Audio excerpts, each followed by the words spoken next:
Hello and welcome to video number 1. We're going to talk about the introduction to hashtags. So first things first, I want to make sure that you're in the right mindset. I want you to realize that when you're dealing with social media, it's all about building curiosity in the conversation. And it's not about selling your product or service or getting somebody to take action right away. It's about building a relationship and going from that point. So what I want to do now is give you a quick videos overview of what we're going to be talking about in this specific video series. This is video 1, introduction. Video number 2 is going to be how to use hashtags for your business. So before you can jump right in, you need to have an idea about, how you can use hashtags to brand your company, how to market your company, and things about your business that you may not have thought about just yet. Then we'll talk about the basics, the fundamentals, like how to create hashtags. Then we're going to talk about researching trending hashtags, so we know which hashtags are getting a lot of traffic. And then we take that one step further and we figure out related hashtags to that main hashtag keyword that we are focusing on. Then in video number 6, we're going to focus on hashtags on Twitter, hashtags on Facebook on video number 7. Video number 8 is going to be about using tools to speed up the process that we talked about in videos 1 through 7. And that is how do you find hashtags that are powerful, that are trending, and that are doing really, really well without having to do all of this research here. And then, of course, if you want to track how your hashtags are doing in terms of how impactful have they been to your audience, then you can watch video number 9, and I'm going to show you a specific tool that you can use to do that. So here's basically how it all works. So basically what you want to do is you want to research trending hashtags in your niche, first and foremost. Once you've done the research, then you can brainstorm and plan those specific hashtags around your product and service. Then you can start the conversation, communicate with people, and go from that point. Now, the question is, what do you need? Well, you need a Facebook account, you need a Twitter account, and you need an idea of your audience. What are their deepest desires? What do they hate? What do they like? What keeps them up at night? And what is your end goal? Is your end goal to sell a product or service? Is your end goal to get them to sign up for a lead magnet, a freebie, a squeeze page, getting them on a landing page? What is your end goal? And then you can have some money only for the paid tools if you want to speed things up. It's not required. You don't have to do it. You don't have to use software tools or anything like that. You can get away with not doing it, but just want to make that available to you if you want to go down that route. So with that said, let's move on to video number 2. Welcome to video number 2. We're going to talk about how to use hashtags for your business. So first things first, I want to ask you, what are you promoting? Are you promoting a product or service, or are you a nonprofit trying to spread your message? And I want to ask you, what are your top 10 to 20 keywords or the different types of jargon that people are using in relation to the area of your product and service? So as you know, every little niche, every little market has their own way of talking. So what I want you to do is think about your product and service right now and just jot down keywords that relate to your product and service, things that people use a lot. For example, as a web designer, some people will use font names or popular font names, CSS style sheets, and other things like that. So things that only your niche would understand, but popular keywords, because a lot of people in their own niche will be having their own conversations. They will have their own hashtags and things like that. Don't worry right now about whether those hashtags are being searched or not. Just go ahead and jot that down, because we're in the brainstorming process. And once you get out of the brainstorming process, then you can learn the fundamentals. But before you can do that, you need to think about your company and you need to think about your audience. So list it out. The second thing I want you to think about is remove all the keywords, remove all the hashtags. Feel free to pause this video at any time if you need to just jot those words down. Next, I want you to remove the hashtags for just a minute. So before using hashtags in your business, what you need to do is you really need to know the inner mind of your audience. Do you know your audience's demographics? For example, do you have in mind a specific person who might be interested in buying your products and services, what they might look like, and things like that? Because guess what? When you get on social media sites like Facebook and Twitter and other sites, then using this knowledge is going to help you go further than your competitors. If not, I want you to go on to a site called quantcast.com, do some research on your niche, and create a customer profile so that you can hone in on what matters most to your audience. So let's do that right now real quick. So like I said, go to the site quantcast.com. That's quantcast.com. And what you need to do is simply enter a keyword that relates to a very, very general part of your market or your niche. Or you can enter a domain name as well. Now, what I found with Quantcast is while it doesn't have, statistics about every single website out there, if you can find a good amount of lists of or keywords that relate to your product and service and enter them here, do that until you actually get some demographic data, which is right here. So this is just traffic data up here, and it shows you how many people are visiting. That's not really something that you're interested in right now. What we're interested in now is the demographics. We want to know, is your audience mainly male, female, what age group, kids, no kids, what kind of income, college, what kind of college, no college, a little bit of college, a lot of college, grad school, what kind of ethnicity and race, and more. And you can also see stuff like other interests that they might have.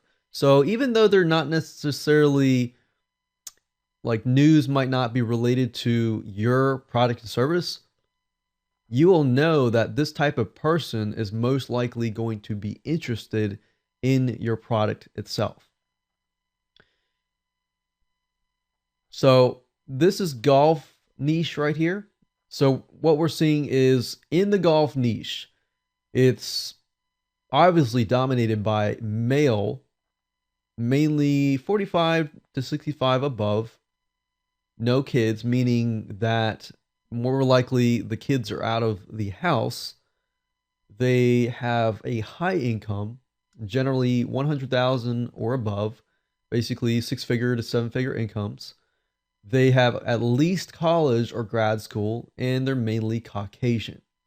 So now that you have a better idea of who your demographic is, you can really hone in on your audience. Another little trick you can do is go onto Facebook and go to these groups and just take a look at the people's pictures so that you can see, does this actually match up? And by doing this, this is really going to help you hone in on the proper hashtags, the proper keywords that people are typing into Twitter and Facebook in their regular day-to-day conversation. So remember, the whole idea here is to jump into the conversation, not being saying, hey, I got a golf product and go buy my golf product, but hey, check this out. What are your thoughts on this specific strategic golf stroke and this and that? You really can disarm people by just being friendly and not really trying to sell them and thinking about selling later down the road. A lot of us as business folks, we make the mistake of trying to sell up front, and that's a no-no, especially with social media. Okay, so now that you have created your demographic profile, you have a better idea about how to do it, and we use that golf example. I want you to ask yourself, what is going on in their daily lives? to, even want to get online on social media sites like Facebook and Twitter. So basically, I want you to put yourself in their shoes to understand what might be going on in their minds. What are their frustrations? What do they like? What do they dislike? So maybe list out the top 10 reasons why they may get online. Maybe a typical person in your niche goes to work, they get home, they're frustrated, they need to relax. Maybe they're frustrated about their age, their looks, whatever. List out the top 5 problems that keep them awake at night that they have. List out the top 5 inner desires that they might have. What news are they interested in? Do they like to hone in on specific TV shows, specific other types of shows and stuff like that? Because even though it's not directly related to your product and service, if they match your demographic profile, then most likely they're going to be interested in your product and service. So go ahead and list those out before you move on to the next videos. So in video number 3, we're going to talk about how to create hashtags, the basics, and different ways that you can use hashtags, the bad examples, as well as the good examples as well.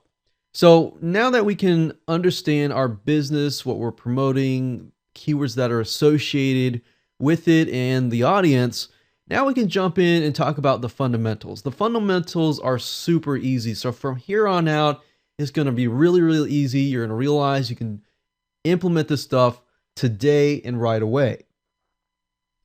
So in terms of hashtags, they're not necessarily case sensitive, so you don't have to worry about that. But what we recommend that you do is to use about 1 to 3 words in your sentence to keep it short and simple. So 1 to 3 words in your hashtag itself. So you got the pound sign, then you got the hashtag. But you don't want to make it too long, otherwise it can actually be very, very annoying to people. Another thing, don't keyword stuff. Meaning don't put lots of the same keywords into the same sentence. Otherwise, it's going to really annoy people, because you got to think about it. Put yourself in other people's shoes. Make sure that your hashtags and your sentences that contain the hashtags are readable, because guess what? If they're not readable, then and you combine it with some sort of direct sell, then think about that. If you saw that yourself, you're probably going to get annoyed. Like this: potatoes, potatoes, potatoes. Grab it now. Now, obviously, this can be something else, but this is just an example of keyword stuffing. Some people have the idea of saying, okay, I got a cool picture of this service or product or whatever that they might be hashtagging, and they're going to keyword stuff. So they're going to put the word, they're going to make it plural, and they're going to put different variations of that word, thinking that they're going to get a lot of traffic. But think about that. The traffic, the real human beings that come and see that, they're just going to ignore it, because they're going to think, that looks annoying. That looks boring. Why do I want to click on that? So you want to make sure that it's interesting. Another thing, some hashtag with many, many words. So remember I said use max probably 1 to 3 words in the hashtag itself. And this is not necessarily even the sentence. This could be just one hashtag. So remember, you got a hashtag, you can put a word without a space, so it looks like this. But anytime you put spaces, that's the end of the hashtag. So hashtag annoyingly long string of words. Don't do this, okay? This is going to really annoy people, and they're just going to ignore you, and it's going to hurt your branding.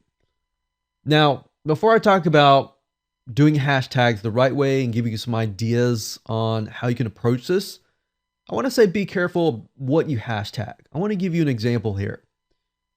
Can what you hashtag be used against you? Yes, it can. And possibly anything can happen, but you just want to keep an eye out on the hashtags you use. You want to think, can this really be used against me in a very, very easy fashion? If it can, what can I do to prevent that, or what can I do to combat that? Now, also be careful when you are branding your company with hashtags because people can use it against you. So you want to be aware of reputation management. That's something that has to be on the back of your mind. I mean, in any case, in anything besides hashtags like public places, public message boards, this happens all the time. But do you have a game plan that you can actually combat that? That's what I'm trying to say. McDonald's, for example, used the hashtag McDonald's or McD stories, showcasing great stories. So they were like, hey, check out our great stories, hashtag McD stories. But can you imagine what happened next? People who had bad experiences began to include that McD stories hashtag in their Twitter sentence or in their Facebook sentence. But guess what? Whenever somebody hashtagged this or looked at the hashtag in the hashtag feed, they saw the positive stories and the negative stories. So you really have to have a way to combat that. Now, that's obvious that's going to happen, and maybe you could have a person in your company who's dealing primarily with reputation management to respond to those stories and turn them from a negative story to a positive story and do a hashtag on that. So as long as you have a game plan on how to turn a negative to a positive, that's what you really need to do when you hashtag. So just keep that in mind. Now let's talk about some good examples. You can start by asking questions. If you analyze social media comments, you'll notice that statuses that ask questions that engage the viewer are more likely to get more responses, more positive responses, and more interaction. And that's what you want. You want people to interact with you. You want them to jump into your conversation. You want to jump into their conversation and vice versa. You want to make it so that it's easy for people to jump right in. So with the McD stories, not knowing that people would jump right in, that could be an issue. So if you can think that in the back of your mind, how can I make a hashtag whereas people are going to jump right in and comment? Whether it's negative or positive, I can turn it around to positive. So you can say something like, "How has anyone tried out the hashtag food dish, whatever that food dish is, over at the restaurant name?" So that's an example of a good hashtag because it asks the question. You're not keyword stuffing. The keywords is about 1 to 3 or less than 3. So it's about 1 to 2 in the hashtag itself. Now, some people also do hashtag has, hashtag anyone, hashtag tried. Don't do that because you're going to attract other people that you don't want to attract. Remember, your goal here is not to get tons and tons of traffic. Your goal here is to get targeted traffic that attracts a certain type of person who has a certain type of mindset. Think about that. If I am attracting someone who has been to this restaurant, more likely they have had experience at this restaurant. They may or may not have this food dish, but they can jump into your conversation and start talking about this targeted topic. Now, if I were to go out and start hashtagging all of these, then I'm going to get really untargeted responses. So think about that. Another good example is, let's use Xbox. Xbox game Call of Duty 5. I don't think that's out yet, but it is maybe in the future. Xbox game blank is out. Who is the first person to get on it? So you're tapping into the people who are really excited. They're really big fans. They just got out there and they want to get out there and start blabbing about how great it is that they got first dibs. They were the first people to get it and their opinion is valuable. So you get people conversing here. So you ask them, what do you think of it? So another thing I like to do is just ask them to engage with you. Ask who questions, ask what questions, ask how, other types of questions. You can add controversy. Hashtag cannot believe that controversy, whatever that might be. It could be a news story, it could be something major that happened. What are your thoughts on whatever that might be? So you can use controversy in your hashtags. Another thing you can do is piggyback on other people's hashtags. Now, this is a great way to get a lot of targeted traffic. What you do is you find people that are super active on Twitter or Facebook that are hashtagging already. You respond to them and hashtag inside of your response. So you're actually jumping into their conversation, trying to add value and piggybacking on their conversations. But don't forget to add value. With everybody out there, if you add some sort of value consistently on a consistent basis to your hashtags, maybe you hashtag something and you link to your article, you link to your blog, you link to your video, something of value that adds value to that audience, or something that people would normally pay for that is free, so that you can set yourself apart from everybody else who's just selling. The majority of people are probably selling out there and just people are just ignoring them. So blow everybody else out of the water who is just trying to use hashtags for the wrong reason. So now you know how to use hashtags, the bad ways and the good ways, and just how to use them. As you can see, it's very, very simple to do. So with that said, let's actually do some research. Dive right in, find some trending hashtags and related hashtags and things like that. So let's move on to the next video. Welcome to video number 4. We're going to talk about researching hashtags. So right now it's just time to do some research to kind of get an idea of what's trending, what's doing well in your specific niche, whatever that might be, and we'll go from there. So first things first, I want to talk about websites that basically show you what is trending. So if you really don't have a specific product or service that you want to promote and you just want to get some ideas first and start doing some brainstorming, there is a specific website called Tweet Sticks. So kind of like statistics, but tweets, sticks. So Sticks. So StatWeestics.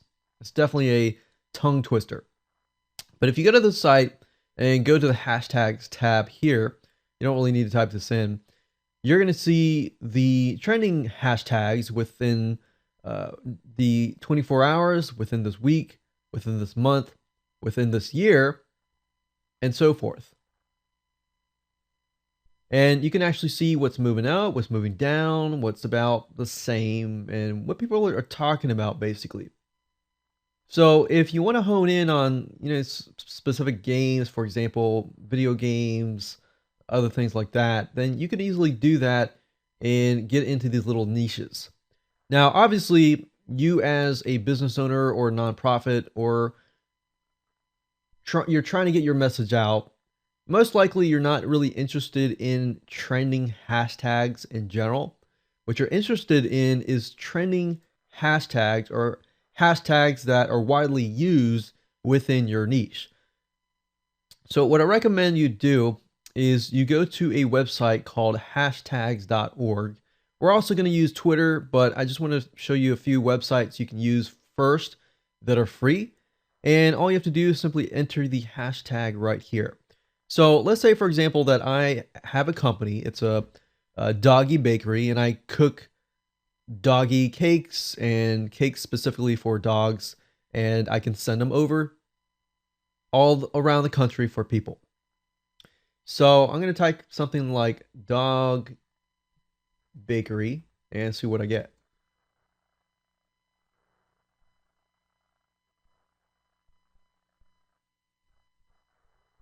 Now, what I like about this tool is it doesn't really give you a whole lot of detail unless you upgrade, but it gives you enough data that you can go to Twitter to finish your research. But Basically, it shows you kind of a 24-hour trend graph for a specific niche.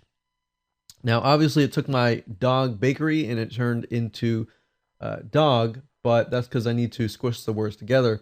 But anyhow, this is my audience here. And as you can see, what's neat about this is it tells you the estimated tweets per hour for this specific hashtag. So within the 6 p.m. period, which is generally the time people get off work, or 5 p.m., that's when the most tweets are happening. Now, of course, they get home, they're at home, they're sleeping, so there's not a lot of activity. And then they go to work, and then bam, they're at work, not doing anything, and they're tweeting again. So that gives me a good idea of my market because I've already done the demographic research. So now I know what their day looks like. I can compare this with other terms as well. We could say something like puppy and see if we get something similar. And as we can see, it looks like 5 p.m., not a lot of tweets. 7 p.m., there's a lot of tweets. But that could be just a time difference, a time change. But within the matter of just 2 hours span, that's the highest peak. And it looks like there's not a lot here, and then it's like, bam, around 9 a.m. to 1 p.m. That's when they tweet. So this kind of gives you a analysis of their lifestyle so that you can take the demographic data, take their lifestyle, and you have a better idea of possibly what's going on in their brains. Because think about it, that's really, really important, because if you know what's going on in their brains, it's easier to start or join a conversation that they have already started or that you have started. Now, this tool has related hashtags, but you got to upgrade. I'm going to show you a way around this. There's actually another tool that you can use to get related hashtags. So really what I'm after here is just the graph. Now, when I have this data, what I do is I move over to Twitter, and twitter.com is here. And at the top, you can easily just put a pound sign like this, doggy cake, and see what people are talking about in terms of doggy cakes. So like I said, if I'm a doggy bakery and I want to know if people are interested in this type of stuff, then I can see this. So, okay, doggy cake, homemade, delicious, blah, blah, blah, Instagram. So they have actually a picture of the doggy cake. And we can see this right here, cupcakes and bakery, doggy cake, blah, blah, blah. It's actually editable. So what I'm doing here is I'm just going down here and just trying to get an idea of how does doggy cake fit in to the overall sentence structure, so I can understand really what's going on in the minds of my audience. So I want you to do the same thing. Look at the sentence structure. How do they use the word within the whole sentence itself? And look at these pictures along as well. Does it kind of line up with the demographics that you've already done research on? Because this will actually give you a better view on how to reach these types of people just by doing research. And by doing this, you can think, okay, doggy cake is very, very popular. Maybe doggy cupcake is not really that popular, so I'm going to stick with doggy cake. So that's really the goal here, is to figure out what's hashtags that you want to use and which ones you don't really want to use. So really, there's no right or wrong answer at the moment. The right answer later down the road is to find out which hashtags are being the most, and possibly which hashtag conversations have even more conversations going on. We can drop on over to Facebook and do the same thing. Now, as you can see, I went to Facebook and I typed in pound or hashtag doggy cake, and we see a couple responses, not a whole lot. One thing I will say is that you will get more tweets and more responses at Twitter, because Twitter really is all about hashtags. Facebook, in a way, can be may not be as much, but you still can get some traffic from Facebook. So don't think because you're not getting a lot of as much as Twitter that you can't get as much with Facebook. Facebook, you might get less, but hey, it's still targeted traffic. And you can move this on to Instagram, other social media sites as well. Welcome to video number 5. This is how to find related hashtags to the main hashtag keyword. So you know how I talked briefly about this in the previous video, and I showed you that there was a specific website that allowed you to see a 24-hour graph so that you kind of could see the day-to-day lifestyle of your audience. But then when we tried to find related hashtags, it wanted you to upgrade. Well, this specific website allows you to do it for free, and this is an amazing tool. I think you're going to be blown away.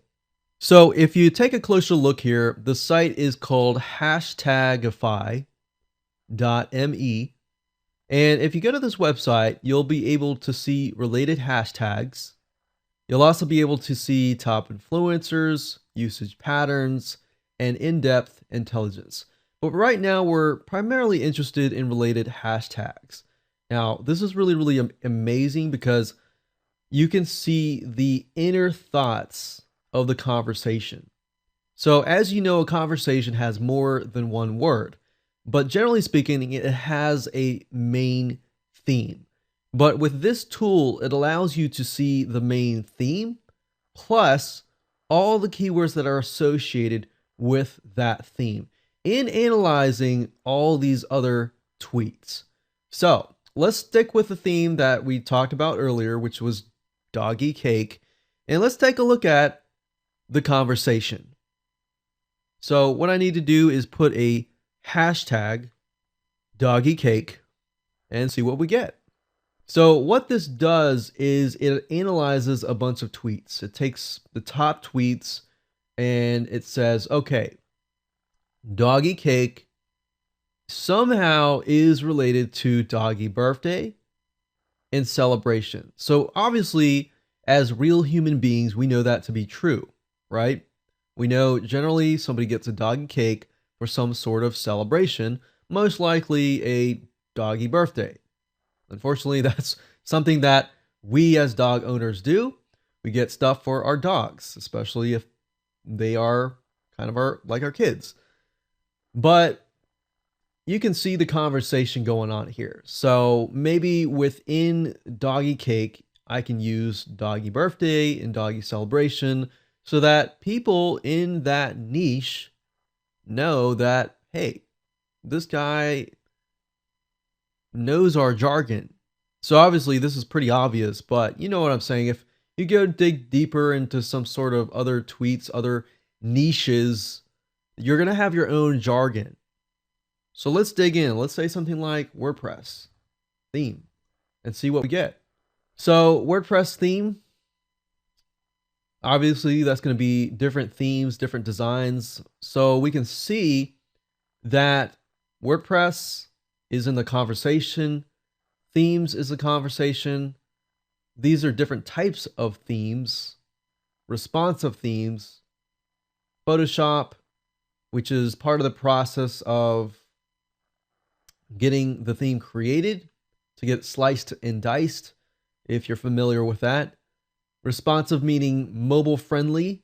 So if you put your mouse over it, you can actually see the hashtag itself, the popularity, and the correlation from the main root word. So this is 19% similar to this word. This is 7.1% similar to this word in analyzing the top recent tweets.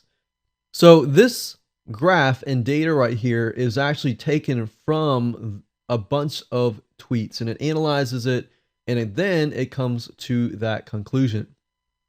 So that's that. And as you can see, very powerful. It allows you to figure out what's going on. So you can use this as a brainstorming tool, but also you can use this as a tool to jot these words down and then make sure that you're talking about it too. So this is an idea of what people are talking about. Maybe if you have expertise in this niche, you can jump in and talk about different hashtags here and related hashtags. So using hashtags over at Twitter is super easy to do. All you have to do is simply go up to the top here. Make sure you do your research first, of course, and that's why we covered that in the previous videos.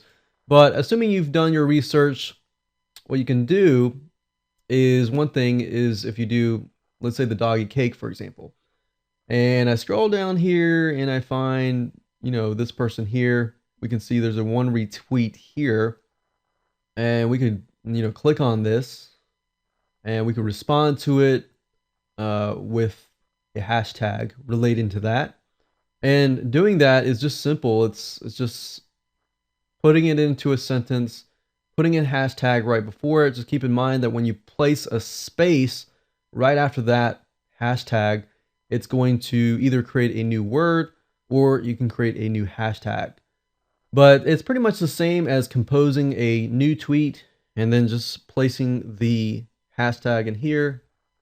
And while you're creating the hashtag, if you type it in, it'll give you some ideas on other hashtags that are being used. So obviously in this tweet, I could target golden retriever puppy and other keywords. So obviously what you want to do is focus in on hashtagging keywords that are related to the main keyword. So you don't want to hashtag the word awesome or the word all these other words. You could if you wanted to test it out. But really hashtags are used to categorize conversations and things like that. So doing it on Twitter is super easy to do, and you can tweet it, and then you can, of course, track it with the other tools that we'll talk about later. So let's talk about hashtags on Facebook briefly. So basically, Facebook hashtags are essentially tags used to sort topics of conversations between users. Now, when it comes to Facebook, there are several ways that you can make use of hashtags on Facebook. You can either click on a hashtag that you see in a post or on a page, and when you click on that, you're going to be able to see more hashtags related to that particular hashtag. So if I click on this one, for example, I'm able to see other hashtags that people have put up. Another thing is I can also search for hashtags by clicking the search box up here, putting the hashtag sign, and then of course putting the hashtag keyword. But you got to realize that only the hashtags that show up in the feed will be hashtags for the public. So if you got your hashtags inside of a post that's only for your friends, then people are not really going to see that hashtag. So just keep that in mind in terms of privacy and everything like that. So obviously, let's say for example, you're a local business or you're an online business or you're a nonprofit. The more hashtags that you have, obviously, the more visibility that you're potentially going to get. But just keep in mind that you don't want to keyword stuff or just put hashtags for the sake of putting hashtags. You want to definitely make sure that they are relevant and that they relate to the actual conversations. So in other words, make sure that you include the hashtags in conversations that actually relate to the hashtag. Don't be a spammer. And if you think about that, then and make it relevant and add value to your conversations, you'll do a lot better. So in this particular video, I want to show you a cool tool that allows you to kind of detect the strength of a hashtag. And if you go to RiteTag, that's RITE tag.com, you'll be able to create a free account. They have pricing plans, but you're able to test this out and see if you like it. You don't have to use this tool, but it definitely speeds things up, and it's pretty amazing. But if you take a look down here, as an example, as somebody is composing a tweet, you can see that it tells you how good and how strong a Twitter tweet is. So for example, they have a legend here. The red means that the hashtag has been overused. The blue means that it is good, and the green means that it is great. So if you write a hashtag and you realize that it's overused, and there might be too many conversations out there that surround way too many topics that are just scattered and not really honed in on your niche market, then that could be an issue. So this is a really cool tool, as you can see here. So what I'd suggest you do is just go ahead and create a free account. What this allows you to do is it also allows you to install their extension onto Google Chrome, Firefox, or Safari. When you're done with that, you can actually log in, and this is what it looks when you log in. There's a lot of other things that you can do with this tool, but I primarily want to focus on you composing a tweet and being able to use hashtags and detecting the strength of the hashtag itself. So I went and clicked on compose tweet here, and over to the bottom left hand corner here, it says compose tweet.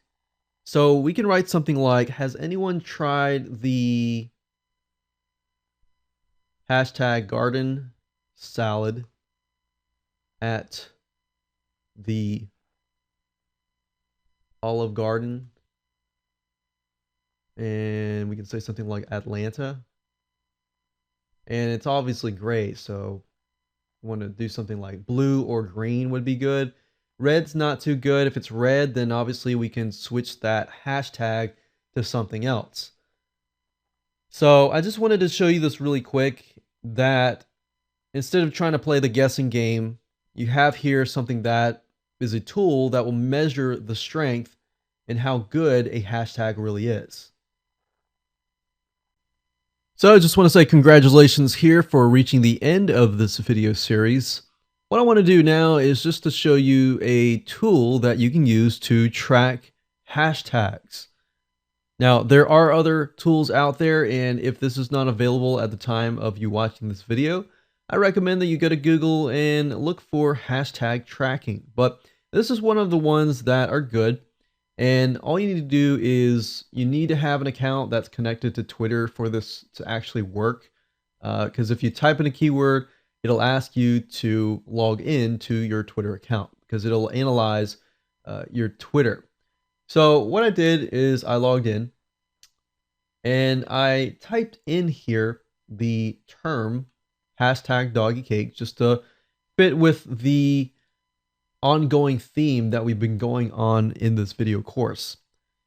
And as you can see here, it shows me the estimated reach, which is about 2,382 accounts have been reached in terms of this hashtag keyword here. You can see the exposure in terms of impressions. You can see the activity from the last couple days, about last 7 days. We can see the retweets and we can see the tweets. We can see the top contributors, the impressions that she's getting, the contributors here. We can see some of what the active contributors are. So if we want to dive in and maybe reach out to these specific contributors, and you can see these as possible JV partners that you can partner up with, contact, and just try to see if you can work together. But I really like this tool. It works really, really well. Just to give you some standard statistics. Now, if you want to go all out and go a little bit deeper, you can always upgrade the tool itself. But as you can see, you get some good statistics that you can go out and find top active people in your niche, which is really, really powerful in itself. So that way you don't have to go to Twitter, dig around and try to guess and guess and guess. So one more strategy that I want to talk about before I end this video is that if you want to use the tool that I showed you earlier, find a very, very strong hashtag, use it, and then a couple days or couple weeks later down the road, you can go to this specific website, enter that hashtag in there. If it's a unique hashtag and you can track it, see how it's going, if it's working out, and then you can actually see who that hashtag has reached. And then you can use the same method, find the top contributors of that hashtag and go at it. So hopefully this helps you, and make sure that you take some action and start getting results.